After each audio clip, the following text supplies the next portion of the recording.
Hello and welcome to today's European SharePoint Office 365 and Azure Community webinar. My name is Shane and I'm delighted to be joined by Michel Bouman, Microsoft, the Netherlands, who will be talking to you today about Power Automate your teams with Power Automate.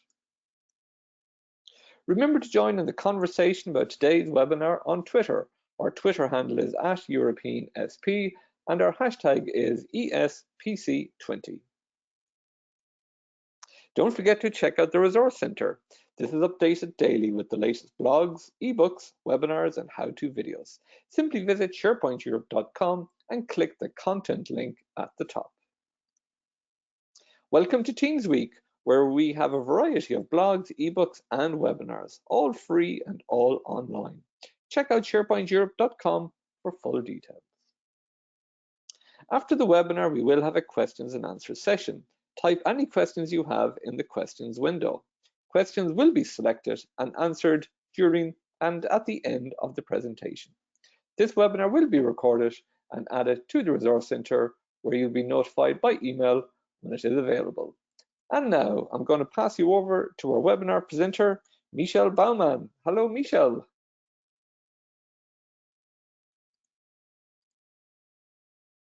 Michel, I can see your screen. There you go, Michel. Yeah, here we are. Thank you so much for that introduction, and good morning to everybody watching live, and maybe good afternoon or good evening if you're watching this on demand. Welcome to the session where we talk Power Automate your teams with Power Automate. My name is Michel Bouman. I'm the Territory Channel Manager for Teams and Security in Microsoft in the Netherlands. If you would like to connect with me on LinkedIn, more than welcome. Please use this QR code. I will show it at the end as well. Obviously, we're going to be spending most of the day, most of the session on talking about Teams and talking about Power Automate. Now, there's a reason why most TED Talks are only 16 minutes. So I'll have about 16 to 20 minutes of slides. Then we'll get into some hopefully fun demos if the demo gods are with us today. And then we'll spend some time on the Q&A. So as said in the introduction, if you have any questions, feel free to ask them, and I'll try to answer as many as we can. Obviously, by now you're all familiar with Teams. If you're joining Teams Week, I'm sure that you're aware that we've built Teams to really help people to meet smarter, stay focused, and then to achieve more as a professional in the weird world that we're all living in today. But work is so much more than just meetings, and Teams delivers that greater end user productivity more than any other single point solution. Um, Microsoft Teams really comes to life because of the Office 365 applications, Microsoft 365 services that support them, where security is a very important factor. But it really flourishes if you start to see Teams more from a platform idea. So it's not just video conferencing, it's not just using your Office applications. It's also bringing in all kinds of different applications into that Teams environment.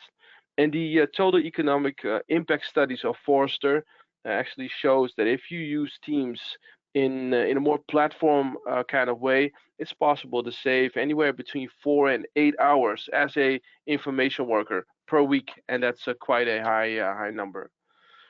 Just to give you some ideas of common scenarios our customers and partners are building on a Teams platform, it's really about four key areas where we found that Teams really delivers value to our customers. Firstly, empowering of employees, which is done via either self-service, efficient searching, sharing of information, which is very important, especially in these times, employee engagement, learning, development.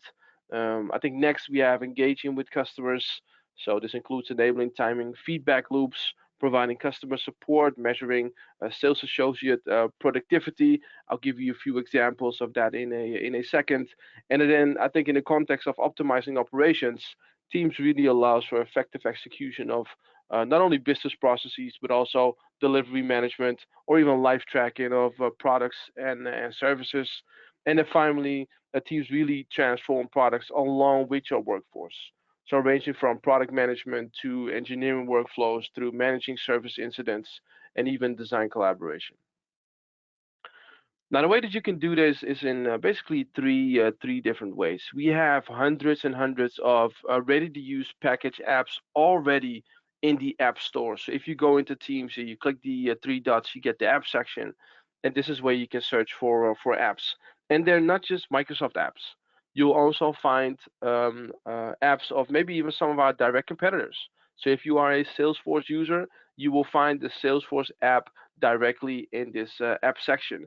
If you are still on Zoom calls, you will find a Zoom app right in that app store. And all of these apps, Adobe, ServiceNow, and so on, are ready to use and available in this store. And if you are an IT manager, you can really manage which apps you do and do not allow within your tenant. Now, if you have full developers in-house, you can create custom integrations, so you can leverage the Graph API. We've added a bunch of new APIs. Just recently, we added the Meetings API as well, and you can start building your own custom integrations and solutions on top of Microsoft Teams to really create more value. I think two fun examples of this is the Pulse app coming straight out of Forms. So now or soon, kind of depending on where you are, you'll be able to have polls directly in a Microsoft Teams meeting instead of having to go out and open another application to do stuff like that. But even third-party vendors such as I think Decisions is one. We have a couple of more. We have about 25 apps that are already built on top of this meeting API can now be used straight in the meetings. You can start building custom integration, but you will need a developer to do stuff like this. Now, what we're going to be focusing on today is to build faster with low code and no code tools. And this can be done in very different ways. You'll have your app and your service, and then we have the interface. And the interface in Teams is in so many different ways. You can do it in tabs. So probably you're already familiar that you're able to add different tabs in your channels within Teams where you can open applications. Also the use of bots. And with the introduction of Power Virtual Agents, which is part of the Power Platform, which we'll get to in a second, you can now have chatbots right in Microsoft Teams. Think about adaptive cards. I'll be showing a couple of examples on that. Message extensions, even notifications that are coming in based on your app and service. And then in the backend, you can create connections between all kinds of different services, from ranging from Azure, but also our Microsoft Graph, as I just mentioned, SharePoint, the Power Platform, and even custom connectors and webhooks. And I think the real power there is connecting it to Microsoft 365, where you land all of these different applications in this one app. Now, the best organizations are really powered by strategic, creative people, and I think the best organizations really have a sense of vision that pulses through every part of a company. But the pressures of the modern business world, especially today during COVID, mean that your smart, creative people spend a good deal of their days performing stuff such as answering email, shifting through documents, sending files back and forth, which is really not the most useful use of their time. And if you look at all of the challenges that there are currently are in the workforce, such as more remote workers, in the Netherlands, where I live, 80% of all people are now still working from home, and that means there's lower visibility. There's more need of sharing information in a more efficient way. But also, we're seeing more and more streamlined workforces. Less people in the workforce, but still higher workloads, not enough capacity, and people just simply running out of time. And at the same time, there is a high customer demand. So customers are asking more, they're expecting more, they're less easily satisfied. There's a lot more competition, so they're going out to all different companies now to see where they can get the best service. Now there is a way to save 30% of your time. So how do you save that 30%? It's through a combination of factors. So 60% of all jobs have at least 30% of automable activities, which is according to McKinsey, it's a very high number, and almost half of the work activities have the potential to be automated using current technology.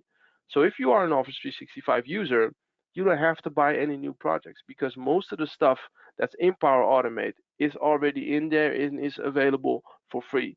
Yes, if you want to have extra premium connectors, there's a subscription model there, but most of the stuff is already in house and ready for you to use. And then finally, there's a huge opportunity in collecting and processing data through automation to get faster time to insights. So that 64% number is staggering to me. Now, it's also the fastest growing market currently. Gartner is reporting that automation is growing rapidly. Last year alone, the automation software market grew almost 63%, making it the fastest growing segment in the enterprise software market. And it's all inspired from one question, and that is which of the following best matches the value a workflow automation solution brings to your organization. So it could be more data across systems. It could also be faster output at a lower cost. And again, I'll show a couple of examples in a second. More time for innovation and strategy. When I talk to companies and I talk about, especially these current times, if you want to get the most out of technology, you have to try and continue to innovate on top of your processes, again, employees and products and the stuff that we talked about earlier. But also think about improving employee satisfaction, which is very difficult now that people work mostly from home. So how do you take advantage of the opportunity? I think there needs to be a simpler way to automate across your organization and then empower all of your employees to automate their tasks and simplify how they work. So not just the developer, not just the IT, but also the citizen developers that you have in your organization. So I should use Power Automate. Well, it's time to empower your people to drive more business value. I think that's what's important because we want to help you to put the power to automate into the hands of those that know the work best. Often it's different segments of the company that are creating tools, while you see that the most knowledge about the work that has to be done is actually in the workforce. And not only do they know the work best, they will also benefit from it the most. And it's like I said, it's designed for all users. So Microsoft Power Automate is a single modern platform created for experts and end users. So whereas most automation platforms are really geared only towards real technical people, Power Automate puts the power in the hands of those that really do the work, like I just mentioned. And I think Power Automate is it's totally flexible and able to integrate with legacy on-prem as well as software as a service applications in the cloud. So for the growing citizen developer community, Power Automate's ease of use makes it flexible for departmental and business users to quickly understand and solve their own business problems. I'll show you in a second how easy it is to set reminders in Teams based on a message, or how to follow up directly for a one-to-one meeting with somebody that sent you a message. And while it offers the functionality required for professional developers to use code to unblock those complex requirements, we do this while reducing time to develop and deploy those applications. As you will see in the demo in a few minutes, we can set stuff like this up within a matter of minutes and have it live and functioning in the organization. And it also supports the need for modern IT teams and admins to automate mundane IT functions while providing, I think this is super important, security, compliance, and control over the usage and execution of Power Automate across the IT ecosystem. So how do people benefit from this? If you would start, and this again is from a study conducted by Forrester, it's the total economic impact of Power Automate. I'm sure we'll share the slides afterwards, and if not, I'll provide a link on my LinkedIn or Twitter. What's most impressive to me is the second and the third one. So workers over 3 years are saving 50% of productivity capture. That's a high number. That means that the people in the workforce can actually focus on work instead of just stuff that can be automated. I always say technology is never the end goal in an organization. It's always something that you can use to make sure that you reach your own KPI. So whatever that may be, it might be a sales target, might be customer satisfaction, or something else. And if you can save 50% of your time because you automate stuff, that means you can focus 50% more of your time on those KPIs. And also, if you look at the reduction of errors due to the increased automation, is almost one third, which is a super high number. Okay, let's talk about how we can make this happen for your organization. Power Automate is more than just a single solution. It's part of a robust platform that includes Power Apps and Power BI, all together seamlessly working so your organization can not only automate for greater efficiency, but also harness data in more intelligent ways and then create apps to grow your business. So Microsoft Power Platform, it includes Power BI, Power Apps, Power Automate, and Power Virtual Agents.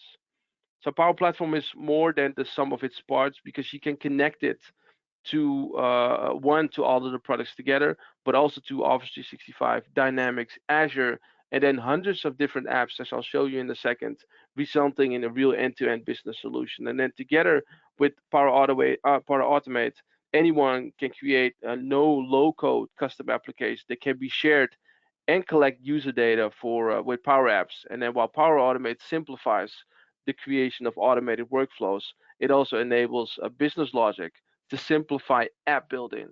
I always say if you understand formulas in Excel, you can build your own apps in Power Apps. And I'm not the most technical person out there, but I'm able to build my own applications on top of the Power Automate. And then with Power BI, which I think most customers are familiar with, anyone can automatically refresh and surface business data and send automated alerts with Power Automate and act from the inside. So you could say, if X happens in my reporting, I want to have a notification, for example, in Teams through a bot or through a text or whatever you might want. And then finally, with Power Virtual Agents, teams can easily create and publish AI-driven chatbot experiences that automate processes and take actions with Power Automate. Again, Power Virtual Agents is just it's you can click the whole chatbot experience, piece it together in a matter of minutes, and you'll have your own chatbot running, and you can connect it directly to, for example, Power Automate. So as an example that I use in my daily life is I have created a chatbot, and again, I'm not the most technical guy out there. I have created a chatbot which connects to a service called Microsoft Scheduler. It's currently in preview. We announced it at Ignite, I think last year. It used to be in a beta called calendar.help. And what it does is it fully manages my calendar. So I don't have my own PA within Microsoft. However, a bot has become my personal assistant managing my agenda. So whenever I want to have a meeting with somebody internally, I tell the bot, please have a meeting with person so and so, and the bot will schedule it for me. So the bot will check my agenda, see what options I have available, look in the agenda of the other person if you're in the same tenant, of course, look in the agenda of the same person and then schedule the meeting for us and then add a team link and even add a room once we're going back into the office. Now, if you're scheduling something with somebody from out of the organization, you will get an email saying, hey, I'm trying to, Cortana will send an email saying, hey, I'm scheduling a meeting on behalf of Michel. These are the dates that he can meet with you. And then the other party can reply either with those dates or with a new option. This is saving me 75 minutes a week, which is a high number. It all starts for me in the bot experience, and the bot is asking me, who do you want to meet, for how long, and then the rest happens behind the scenes, connecting it to a Power Automate, which then connect to the service. Now, building modern business solution really requires functional flexibility, leveraging native integrations in your IT system, and I think that is super important. And it should be easy to build an application from an Excel spreadsheet, SharePoint list, or automated task when an email arrives. While the same simplicity must be true when you want to connect your clients in CRM or products in ERP. So what about connecting to your MDM running on SQL or one-click export to a data lake?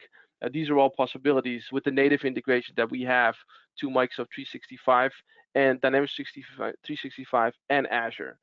And I think what's super important is that you can also connect to over 370 first and third party services, which include, as you can see on the slide, Zendesk, Twitter, SAP, Marketo, Box, and Salesforce, or you can connect to any REST or HTTP endpoints using these customer connections.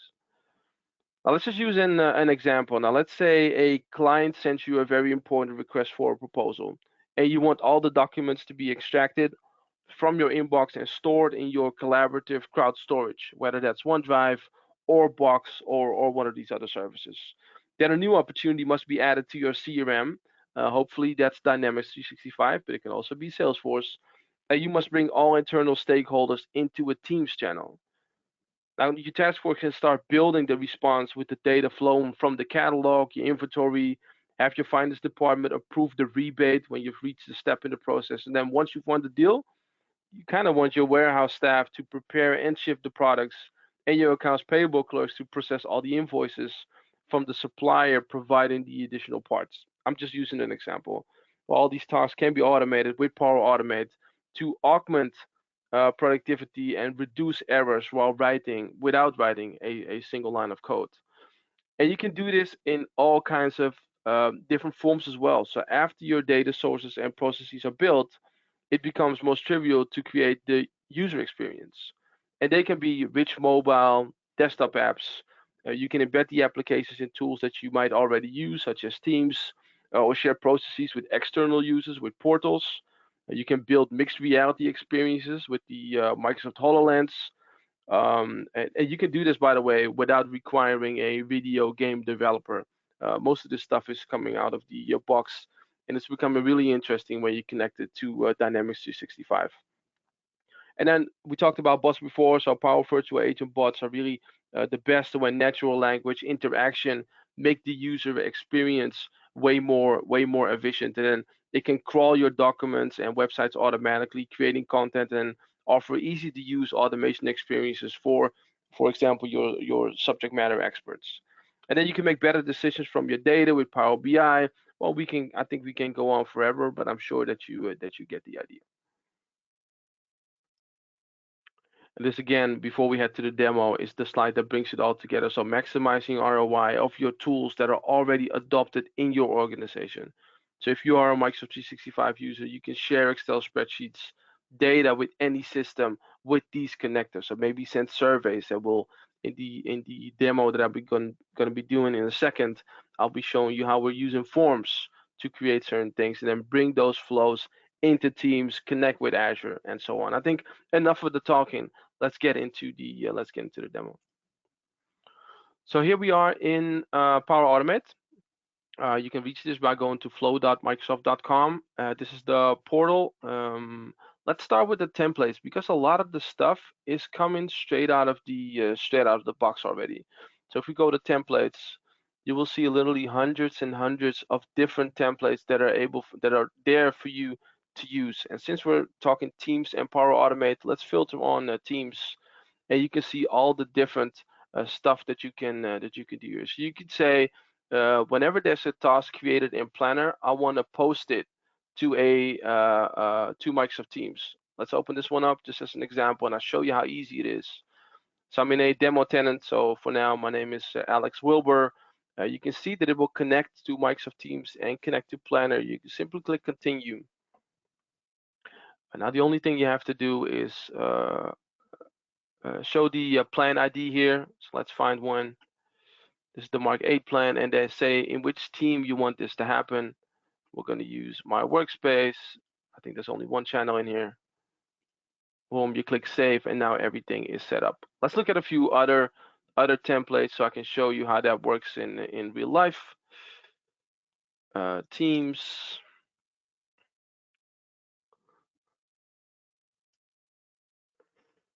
Let me see. I'm just looking for one that's has something about following up on a message. So here we go. Follow up on a message. So whenever you must have seen this, you're currently working. You get a message from somebody. You don't have time to look at it right away. You don't want to leave it unread.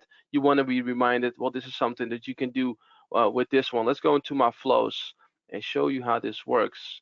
So we have a follow up on a message. Let's edit so I can show you what this really does.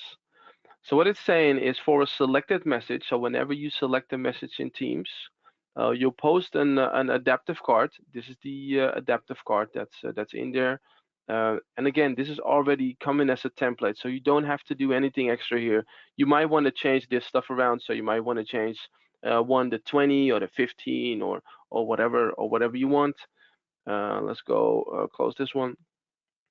You want to delay based on that time interval. So what you can do here is you can pull in dynamic content that's coming from the previous step in the flow. The units is minutes, so it's grabbing the time interval that we just set in the adaptive card. It's adding that delay, and then after that, it's posting an adaptive card. And again, this is already a template, so you don't have to do any coding, and you'll get the notification right in Microsoft Teams. So now, if we go into Microsoft Teams and we have a message right here. It's weird to be reminded by a message of myself, but just for the example, we're going into follow up on a message. This is not the right one because I have two in here. Follow up on a message, and we'll use the 1 minute option. We'll click submit, and now we'll see in 1 minute we will get the reminder. So let me show you another one, and then we'll get back to see how this has worked. One that I also like is to schedule a meeting with a message sender. So how this works is again for the selected message, and this is where it gets a little bit more complicated. But again, you don't have to be a developer because these are all templates. So it's grabbing some values from the message. It's ask you when do you want to meet, what should be the start time and the end time. You're going to grab the user profile. Again, this is based on the selected message up top here, and then you're going to create that Teams meeting. The subject should be the meeting subject, which you put in the card. This is the message that you will put in there, and then the start and end times are all being pulled from the stuff that we did up here. And then the required attendees obviously is connected to Office 365. Well, we just saw something pop up here because there's something in my activity tab, and that is the reminder that we just set. So message reminder, reminding you to follow up on the message. And if we go into chat, we'll see the same thing. It won't show a name here because I'm reminding myself. But then this is the message. You can view the message and then go right back into where that message was. Let's find a team where we have other people in. So let's say we want to set up a meeting with Lee. We can just go to more actions, see more, and then schedule a one-to-one message with the sender. Again, it's a template. We'll give it a subject, sales update. Let's talk sales. We'll have a meeting on tomorrow, and we'll start at, this is a bit too early, we'll start at 2 p.m. and we're going to submit it. Now the meeting is scheduled for both Lee and myself on my calendar. So now Lee and I can meet. Okay, back to the to my flows, because besides the fact that you can do templates, you can also build your own flows. The one that I really like is I have a couple in here. Let me show you. Let me show you two. So not all companies approve that every user in the company can set up their own teams. So in this case, hopping back to Teams, I can join and create a team. But as an IT admin, as you probably know, yeah, you can turn this off. But you do want to have some form of a process in place that can help you to still automate creating the team. So how you can do this in Microsoft Teams, I have the Teams approval flow. And what I'm saying here is when a new response is submitted, as you see, this is a forms. So I have a form set up here, and I'll get to it once I go through the demo. But when a new response is submitted in this form, what will happen is we will extract all of the form details from the form.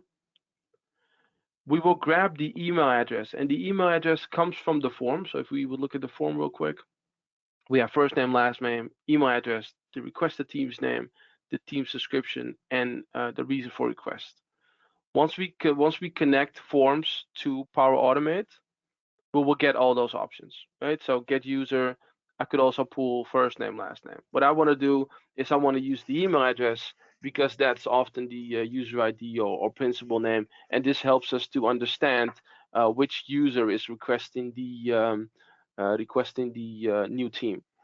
What I also want to do is I want to put it on a SharePoint, because I want to have an overview that is showing me all of the different teams that are requested. So I've created a SharePoint list, and it's currently empty, but you'll see when we start adding these that this will pop up. I added a few columns, and I'll make sure that I'll link you to a video that I created to go through a step-by-step on how to set this up.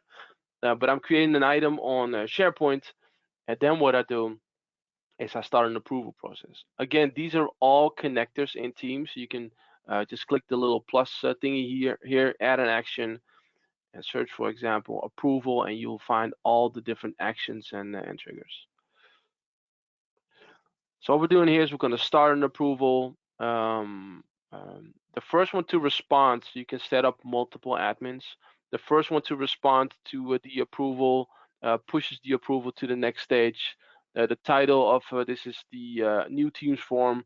It's assigned to me just for demo purposes, but this could be anybody. It could be an IT admin, for example. And then once somebody creates or requests a team, I get an email.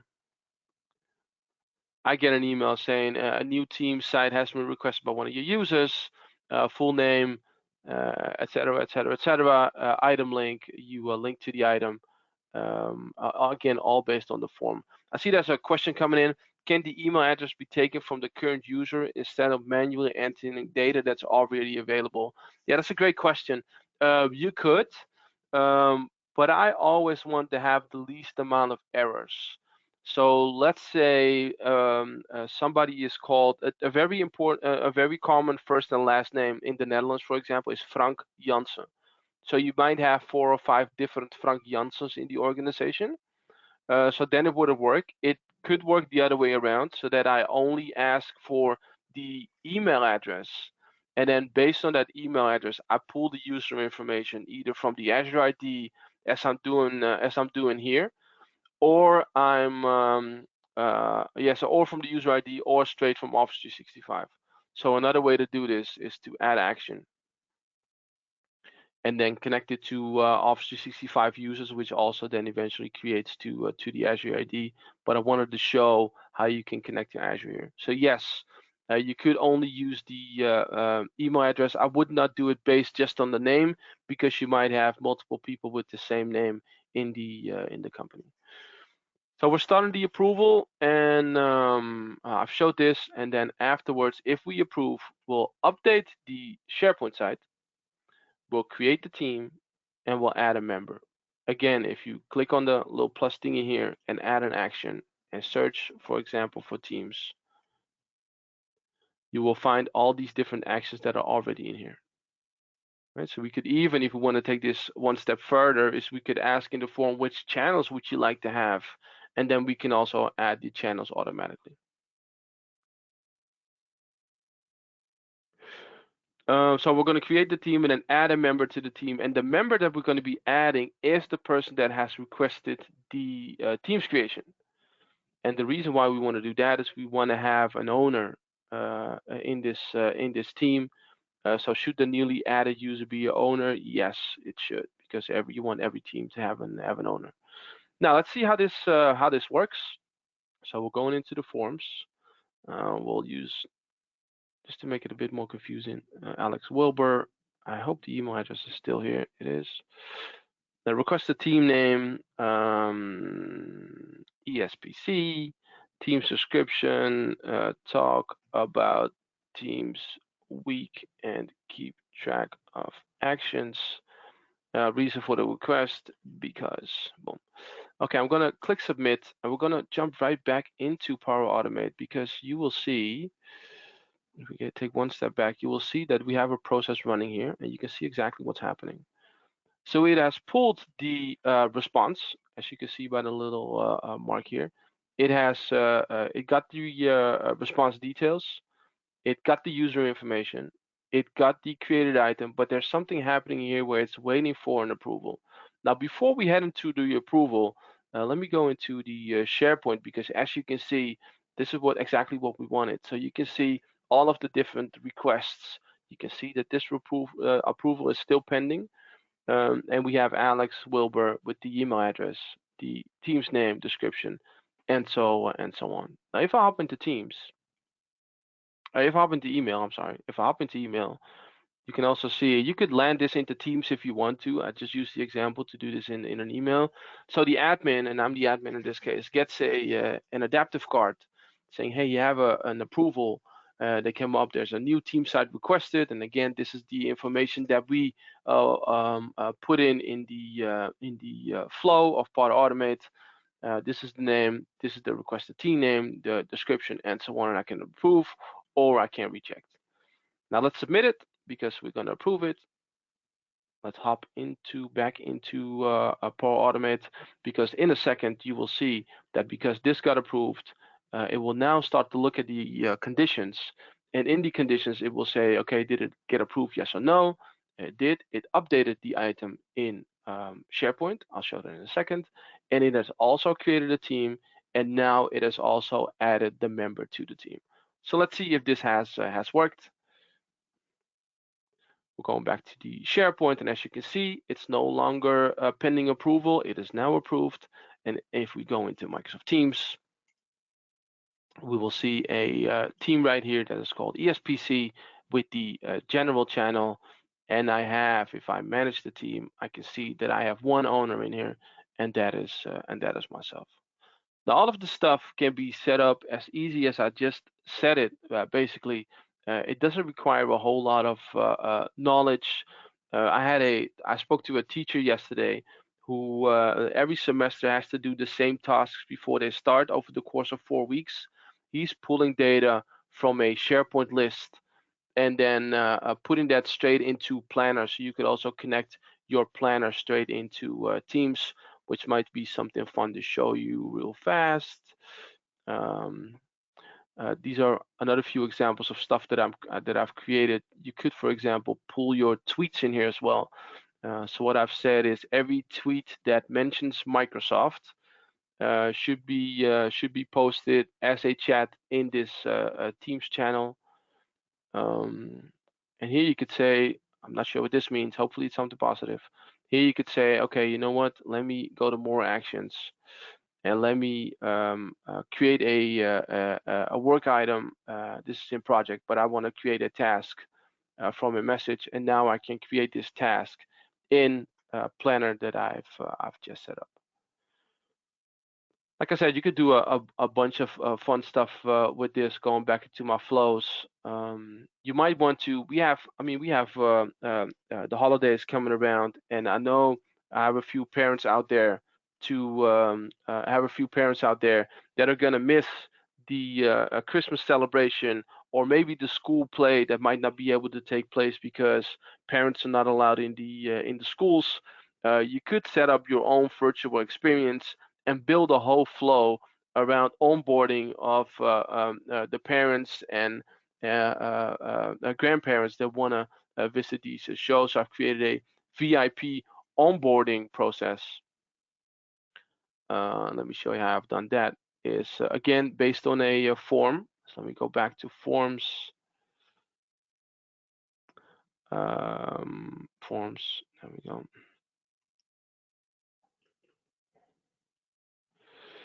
This one.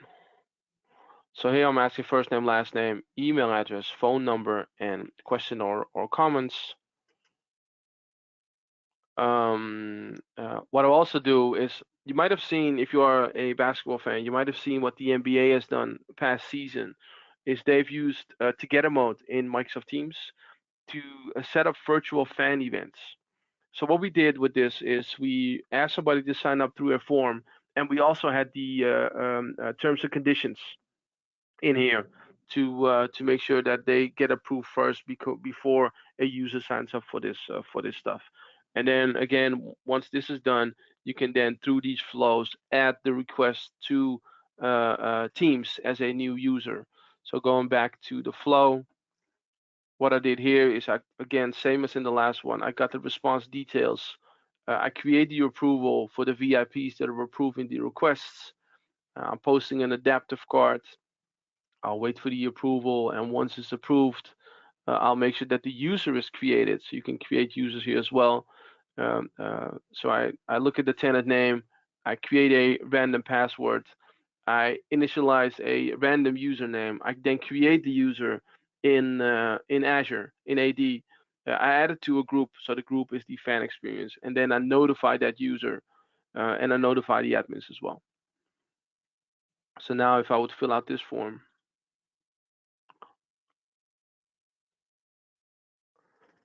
Alex W, still there? Yeah. Phone number, none, but I do agree. As we go back to see if it's running, it is. Again, you can see what's happening in real time. So it has pulled all of this information already. It is now waiting for an approval. Uh, you might have been able to tell that I got an extra notification here. I think this one is also showing in Teams. Yeah. So here I get the question saying, hey, approve new request. Do you want to approve? Yes or no? So I'll approve it. You could reject it too if you want to, but then the flow just stops working. We've created a random password. Well, we've created a random username. We've created the user, added it to the group, and so on. We'll get the notification. The user that has requested this will get the email address that was created for him and the password that was created for him. And the way that I've set this up in Active Directory, and again, I'll share a link in the end to some of the videos where I take you through this step by step. You get a temporary password, so whenever this fan logs in for the first time, they need to create a new password. Now, if you look at the team, you'll also see we've registered a new VIP. And I think this team is up here somewhere. You will also see that we've added this new user to this team, and now they can run the fan experience from here. Maybe just start looking at time, and we have some. Let me go back and create something from scratch, so you can see how that works. Let me look at the questions real quick. When creating a Power Automate, an individual user credentials are required in a scenario when automated is in a scenario where an automate is for use of an entire team, but then the person who created the automate has left the organization. Their ID account does no longer exist, but the flow is still required by the business. What's the best practice? Yeah, so two things. The stuff that I showed you for the templates is only for the user themselves. So I've enabled this for me as a user, where I click and follow up with the one-to-one meeting. And then it just works in my tenant, and it doesn't work for anybody else. So everybody has to set this up. Now, if you want to create a flow that I just created and you have to change the user, yes, you have to go manually go in and add that user. You could also, and I'm just thinking here, create a group ID and then maybe use that so that the email is sent to all of the people in the group. So then it doesn't really matter who is creating the scenario. So another question is, can you add a user to a specific group in the flow? Yes, you can. So that's what I've showed here. My flows, VIP onboarding, edit. Maybe it's easier to show here. Add the user group. So here, no, you can't really see it here. So here what I'm doing is, if I go back to edit, I go to add group. I pull the group ID from my Azure Active Directory. Let me see, portal.azure.com. Let me see if I have the right, so I can show you how this works in the backend. Azure AD, groups.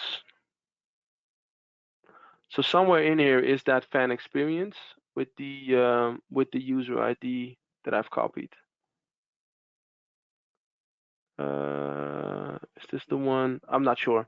But you can create a group here. Oh, a lot more is probably under here. Well, I could search for it, but you probably get the ID. So I could get that group ID, so the object ID of the group, and then use that in my flows. Like I said, since we have time, let me create one more from scratch. Let's just do a real simple one, maybe something that you can get started with. As you can pick automated flows, Obviously, as the name says, they happen automatically. Instant flows, you can trigger those by the push of a button, by the form coming in, etc. Scheduled flows to say every day at a certain time you want to do something, UI and business process. Let's go with automated flows. You could pick some that are already here. For some reason, I always skip this, and I don't know why. But you could say here, you could say a team, so you'll find all the teams one. I think it's easier to do it from here. But let's say when a oh, this is one that I like. When a new team member is added to a team, and then add the team name, ESPC. Why not? Next step. Again, in Teams, I want to send a message. Post a message. There we go. And then you should say, where do you want to post the message? ESPC, and the ID is only general is there. Welcome to the team. Again, if you want to make this a little bit more interesting, you could add, for example, Office 365 connector here and say, let me pull the user profile. So get user profile. Again, you use the user ID uh, uh, of that previous step, so that shows up in the dynamic content. And now I could do all kind of fun things. So I could say, welcome to the team. And then instead of not mentioning a name, I could say, okay, let's use the display name. Right. So now if I save this, and I'll show you another example where I've posted a bunch of different variances. We can start first, check the flow, see if there's no errors or warnings. There aren't, and then we can start testing. And you can trigger it, or you can use it from a previous run. Let's perform the trigger action, and let's test it. So now we're going into Teams. We're going into ESPC. We're going to add a new member. Megan. Close. No, I'm not sure if I added her here. Oh, I did, yeah. Now let's see if the flow will work for us. See, so it's seeing that something has been created. They pulled the user profile and they posted the message. So here you can see in the general tab, welcome to the team, Megan Bowen. Right, so this is stuff that you can set up. I've made it a little bit more. I added more information in one of the flows that I have. A welcome message to new team members. And this is stuff to make people feel more at home. I think it's also feel welcome, but also taking some of the work out of your the workers with the most knowledge in the organization. So here I'm pulling the profile. I'm even pulling the manager information of that user, and then I'm saying, "Hey team, please welcome. Allow me to introduce this member. This is their name. They're going to be reporting to this person. This is their job title." And then you can add a bunch of links. So I think enough for the demos, as we're almost running out of time. Let me look at the questions real quick. How about service accounts? Can they be used as flow owners? I don't think so, but I have to come back to you at that. Let's connect. Offline. That brings me to my last slide, saying thank you for being here during the session. I hope it was super helpful to you, or that you at least got some information from it, and that it will help you to make your first steps within in Power Automate. Again, if you would like to connect on LinkedIn, you're more than welcome. I share new Teams information all the time, and also be able to share some of the videos that I've created on these topics, where you get a more step by step, and where I really take my time to build these different flows. So again, thank you. Thanks so much for having me, and have fun with the rest of the Teams week. Thanks. Thanks for a great presentation, Michel. And on behalf of the ESPC community, thank you for taking the time today to complete this webinar. We really appreciate it, Michel. Okay, everybody. Yo. Oh, sorry, Michel. No, I just wanted to say you're very welcome. Thank you. Thanks, Michel. Okay, everybody, just bear with me here for one moment. I'll come back to sharing my screen.